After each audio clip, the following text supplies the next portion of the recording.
चौधरी आज तुम्ही आषाढी एकादशी निमित्त स्टॉल लावलाय, काय सांगाल त्याबद्दल? काय नाही दादा, पांडुरंगाची कृपा आहे की तो आम्हाला सद्बुद्धी देतो आणि अशी सद्बुद्धी सगळ्यांना मिळावं एवढीच पांडुरंग चरणी प्रार्थना आहे. तुम्ही किती वर्षापासून हे आम्ही जवळपास 10 ते 11 वर्षापासून आता आम्ही करतोय. खुलताबादला पण आम्ही शनिवारी हाच उपक्रम आहे आणि इथे दर आषाढीला हा उपक्रम चालू आहे. याशिवाय आणखी काय काय उपक्रम राबवले जातात?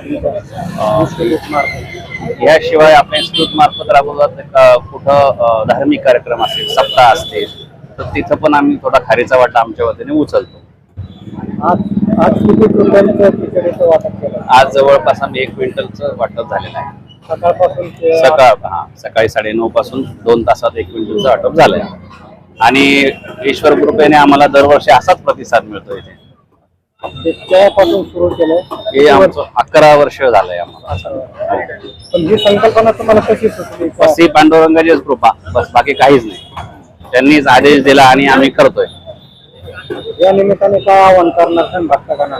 काय नाही, बस आपला धर्म वाढवा आणि एकमेकांना सांभाळून घ्या, पांडुरंगाचं नाव घ्या आणि चालत राहा.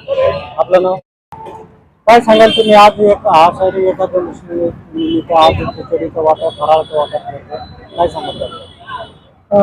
हा खिचडी वाटप आम्ही जवळपास 11 वर्षापासून इथं याच जागेवर करतो. काय याच्या पाठीमागची संकल्पना काय? बस आमच्या उद्देशानं वारकऱ्याला एक मदत मिळावी म्हणून आम्ही हे करतो. याच्याशिवाय आणखी काय काय? सकाळपासून किती क्विंटलचं वाटप झालं? जवळपास 1 ते 1.25 क्विंटलचं आम्ही दरवर्षी यावेळेस करतो. त्याच्यामध्ये काय फक्त फराळ खिचडी? फक्त फराळ, राजगिरा वाटप, राजगिरा लाडू किंवा मग केळ वगैरे हे वाटप असतं. भक्तगणांना काय सांगणार आव्हान?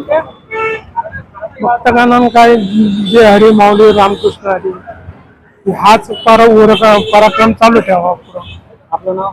प्रमोद फुलफले.